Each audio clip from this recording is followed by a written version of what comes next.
Hi students, welcome to the Smart Commerce channel class.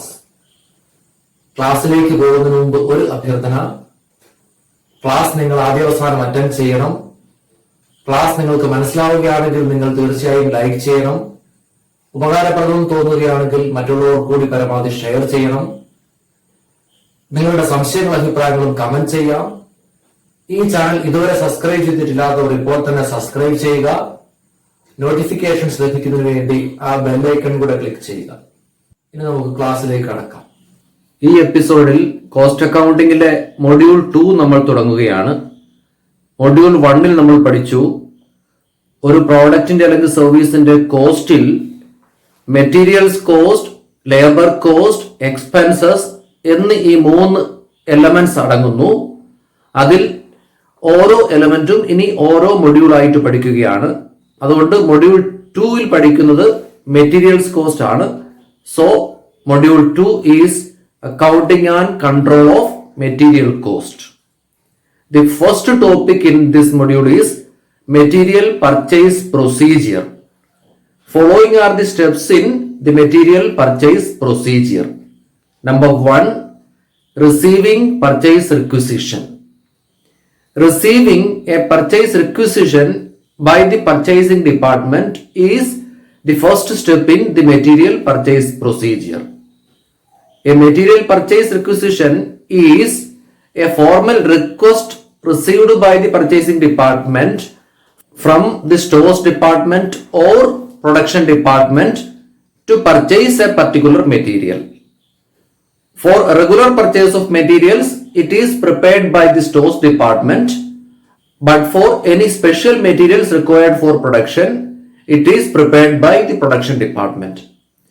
The requisition given by stores department are known as regular purchase requisitions, and requisitions given by production department are known as special purchase requisition.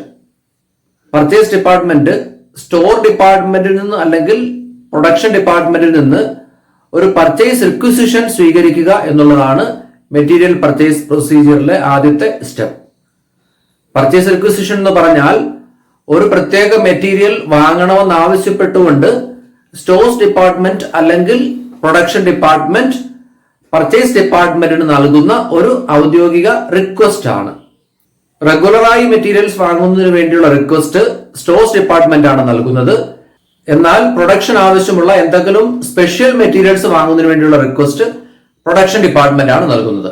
Stores department നൽകുന്ന റിക്വസ്റ്റിനെ regular purchase requisition എന്നും production department നൽകുന്ന റിക്വസിഷനെ special purchase requisition എന്നും വിളിക്കുന്നു. Now number 2, selecting suppliers. Selecting the suppliers from whom the materials are to be purchased is the second step in the material purchase procedure. The purchase department usually maintains a list of suppliers. If a list of suppliers is not maintained, a tender is issued for submitting quotations for the items to be purchased.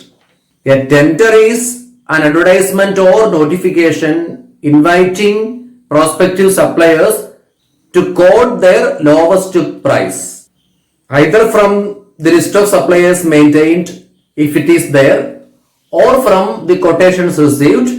A suitable supplier is selected. Materials വാങ്ങുന്നതിനുള്ള സപ്ലയേഴ്സിനെ select ചെയ്യുക എന്നുള്ളതാണ് second step. സാധാരണ സപ്ലയേഴ്സിന്റെ ഒരു list purchase department സൂക്ഷിക്കുന്നു. അങ്ങനെ ഒരു list ഇല്ലെങ്കിൽ കൊട്ടേഷൻസ് സബ്മിറ്റ് ചെയ്യുന്നതിന് വേണ്ടിയുള്ള ഒരു ടെൻഡർ ഇഷ്യൂ ചെയ്യുന്നു. ഇനി എന്താണ് ഒരു ടെൻഡർ? മെറ്റീരിയൽ സപ്ലൈ ചെയ്യുന്നതിനുള്ള ഏറ്റവും കുറഞ്ഞ വില കോട്ട് ചെയ്ത് നൽകുന്നതിന് വേണ്ടി സപ്ലയേഴ്സിനെ ക്ഷണിച്ചുകൊണ്ട് ഉള്ള ഒരു പരസ്യമാണ് അല്ലെങ്കിൽ വിജ്ഞാപനമാണ് ഒരു ടെൻഡർ. കിട്ടുന്ന കൊട്ടേഷനുകളിൽ നിന്ന് അനുയോജ്യനായ ഒരു സപ്ലയറെ തിരഞ്ഞെടുക്കുന്നു. Now number 3, placing the purchase order.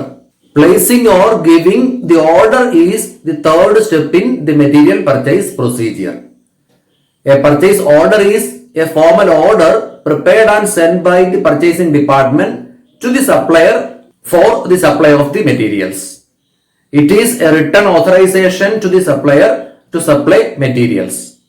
It acts as an evidence of the contract between the buyer and supplier. Material supply ചെയ്യുന്നതിനുള്ള ഓർഡർ നൽകുക എന്നുള്ളതാണ് തേർഡ് സ്റ്റെപ്പ്. ഇനി എന്താണ് ഒരു ഓർഡർ? മെറ്റീരിയൽ സപ്ലൈ ചെയ്യുന്നതിന് വേണ്ടി പർച്ചേസിംഗ് ഡിപ്പാർട്ട്മെന്റ് സപ്ലയർക്ക് നൽകുന്ന ഒരു ഔദ്യോഗിക ഓർഡർ ആണ് പർച്ചേസ് ഓർഡർ. ഇത് മെറ്റീരിയൽസ് സപ്ലൈ ചെയ്യുന്നതിന് സപ്ലയറെ അധികാരപ്പെടുത്തിക്കൊണ്ട് നൽകുന്ന ഒരു റിട്ടേൺ ഓർഡർ ആണ്. സപ്ലയറും ബയറും തമ്മിലുള്ള കോൺട്രാക്റ്റിന്റെ ഒരു എവിഡൻസ് ആണ് ഇത്. Number 4, receiving the materials. Receiving the materials is the fourth step in the material purchase procedure. Usually there will be a separate receiving department for receiving materials. Once the goods are received, goods receiving clerk enters all details in the goods received note. Goods received note is a statement prepared usually by the goods receiving department showing details of goods received by it. Materials receive ചെയ്യുക എന്നുള്ളതാണ് fourth step. സാധാരണ materials receive ചെയ്യുന്നതിന് വേണ്ടി ഒരു separate department ഉണ്ടാകും. Materials receive ചെയ്യുമ്പോൾ receiving clerk receive ചെയ്യുന്ന മെറ്റീരിയൽസിന്റെ മുഴുവൻ ഡീറ്റെയിൽസും ഒരു ഗുഡ്സ് റിസീവ്ഡ് നോട്ടിൽ രേഖപ്പെടുത്തുന്നു. അതുകൊണ്ട് സ്വീകരിക്കുന്ന മെറ്റീരിയൽസിന്റെ ഡീറ്റെയിൽസ് കാണിച്ചുകൊണ്ട് ഗുഡ്സ് റിസീവിംഗ് ഡിപ്പാർട്ട്മെന്റ് തയ്യാറാക്കുന്ന ഒരു സ്റ്റേറ്റ്മെന്റ് ആണ് goods received note. Number 5, inspecting the materials. Inspecting the materials received is the next step in the material purchase procedure. Usually there will be a separate material inspection department for inspecting the quality of materials received. Once goods are inspected, the material inspector enters all details in the goods inspection note. Goods inspection note is a statement prepared usually by the goods inspection department showing details of quality of goods received by it. സ്വീകരിച്ച മെറ്റീരിയൽസിന്റെ quality പരിശോധിക്കുക എന്നുള്ളതാണ് അടുത്ത step. സാധാരണ ഒരു പ്രത്യേക material inspection department ഉണ്ടാകും. Materials inspect ചെയ്ത് കഴിഞ്ഞാൽ മെറ്റീരിയൽ ഇൻസ്പെക്ടർ മുഴുവൻ ഡീറ്റെയിൽസും ഒരു ഗുഡ്സ് ഇൻസ്പെക്ഷൻ നോട്ടിൽ രേഖപ്പെടുത്തുന്നു. ഇൻസ്പെക്ട് ചെയ്ത മെറ്റീരിയൽസിന്റെ ക്വാളിറ്റിയെ സംബന്ധിച്ച ഡീറ്റെയിൽസ് രേഖപ്പെടുത്തിക്കൊണ്ട് തയ്യാറാക്കുന്ന ഒരു സ്റ്റേറ്റ്മെന്റ് ആണ് goods inspection note. The last step number 6, making arrangement for payment. Before making payment, the relevant invoices are checked by the accounting section to confirm its authenticity as well as its arithmetical accuracy. When the quantity and price mentioned in the invoice are checked, after having verified the invoice, the store's accounting section passes the bill for payment. Payment നടത്തുന്നതിന് മുൻപ് ഇൻവോയ്സുകളുടെ ആധികാരികതയും അവയുടെ കൃത്യതയും പരിശോധിക്കുന്നതിന് വേണ്ടി accounting section ഇൻവോയ്സുകൾ check ചെയ്യുന്നു. അതിനുശേഷം ഇൻവോയ്സിൽ കാണിച്ചിട്ടുള്ള മെറ്റീരിയലിന്റെ അളവും വിലയും ഒക്കെ പരിശോധിക്കുന്നു. ഇൻവോയ്സ് പരിശോധിച്ചു കഴിഞ്ഞാൽ അക്കൗണ്ടിംഗ് സെക്ഷൻ പേയ്മെന്റിന് വേണ്ടിയുള്ള bill പാസ്സാക്കുന്നു. The next topic is inventory control. Stores or inventory control is the control of the cost of the materials by eliminating all wastages in storing the materials. മെറ്റീരിയൽസിന്റെ എല്ലാ വേസ്റ്റേജുകളും ഒഴിവാക്കിക്കൊണ്ട് സ്റ്റോറിലുള്ള മെറ്റീരിയൽസിന്റെ cost control ചെയ്യുന്നതിനാണ് stores അല്ലെങ്കിൽ inventory control എന്ന് പറയുന്നത്. The next is inventory or stores management. Inventory or stores management is the management of the inventory or stock of materials so that regular supply of materials is assured for continuous flow of production. Inventory management എന്ന് പറഞ്ഞാൽ continuous ആയിട്ടുള്ള flow of production വേണ്ടി മെറ്റീരിയൽസിന്റെ പതിവായിട്ടുള്ള supply ഉറപ്പാക്കും വിധം സ്റ്റോറിലുള്ള മെറ്റീരിയൽസിനെ manage ചെയ്യുക എന്നുള്ളതാണ്. Inventory management is effect through the following techniques. Number 1 is fixation of economic ordering quantity EOQ. Inventory management ഫലപ്രദമാക്കുന്നത് താഴെ പറയുന്ന ടെക്നിക്കുകളിലൂടെയാണ്. ആദ്യത്തേത് ഇക്കണോമിക് ഓർഡറിംഗ് ക്വാണ്ടിറ്റി ഫിക്സ് ചെയ്യുക. Economic ordering quantity is that quantity of a material to be purchased at a time so that the cost per unit of the material will be the lowest. It is the quantity of material to be purchased at a time so that the ordering cost and carrying cost will be the lowest. It is also known as optimum quantity, economic lot quantity, ideal quantity, ordering quantity, reordering quantity, etc. ചിലവ് ഏറ്റവും കുറഞ്ഞിരിക്കത്തക്ക വിധം ഒരു പ്രാവശ്യം order ചെയ്യാനാവുന്ന മെറ്റീരിയൽസിന്റെ അളവിനാണ് economic ordering quantity എന്ന് പറയുന്നത്.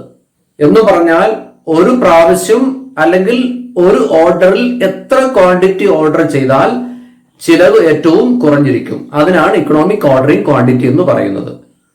ഓർഡറിംഗ് കോസ്റ്റും ക്യാരിയിങ് കോസ്റ്റും ഏറ്റവും കുറഞ്ഞിരിക്കത്തക്ക വിധം ഓർഡർ ചെയ്യാനാവുന്ന മെറ്റീരിയൽസിന്റെ അളവിനാണ് ഇക്കണോമിക് ഓർഡറിംഗ് ക്വാണ്ടിറ്റി എന്ന് പറയുന്നത്. ചുരുക്കത്തിൽ ഒരു പ്രാവശ്യം എത്ര അളവ് ഓർഡർ ചെയ്താൽ ലാഭകരമായിരിക്കും, അതായത് ഇക്കണോമിക്കലായി അല്ലെങ്കിൽ ലാഭകരമായി ഓർഡർ ചെയ്യാനാവുന്ന മെറ്റീരിയൽസിന്റെ അളവിനാണ് ഇക്കണോമിക് ഓർഡറിംഗ് ക്വാണ്ടിറ്റി എന്ന് പറയുന്നത്. ഇതിനെ optimum quantity, economic lot quantity, ideal quantity, ordering quantity എന്നൊക്കെ കൂടെ വിളിക്കുന്നു. Now what do you mean by ordering cost? Ordering cost is the cost of placing one order at a time to purchase a particular material. Now what do you mean by carrying cost? Carrying cost is the cost incurred on carrying or storing the inventory in the store. ഇനി എന്താണ് ഈ ordering cost? Material വാങ്ങുന്നതിന് വേണ്ടിയുള്ള order ഒരു പ്രാവശ്യം നൽകുന്നതിന് വേണ്ടി ആകുന്ന ചിലവാണ് ഓർഡറിംഗ് കോസ്റ്റ്. എന്താണ് ക്യാരിയിങ് കോസ്റ്റ്? മെറ്റീരിയൽസ് സ്റ്റോറിൽ സൂക്ഷിച്ചു വെക്കുന്നതിന് വേണ്ടി ആകുന്ന അല്ലെങ്കിൽ സ്റ്റോറിൽ വഹിക്കുന്നതിന് വേണ്ടി ആകുന്ന കോസ്റ്റ് ആണ് carrying cost. If more quantities of materials are ordered in one order, that is at one time, it reduces the ordering cost. But if more quantity of materials are purchased at one time, it will increase the carrying cost. Therefore, the economic ordering quantity is to be fixed considering the annual consumption or usage, that is the requirement of materials, the ordering cost and the inventory carrying cost.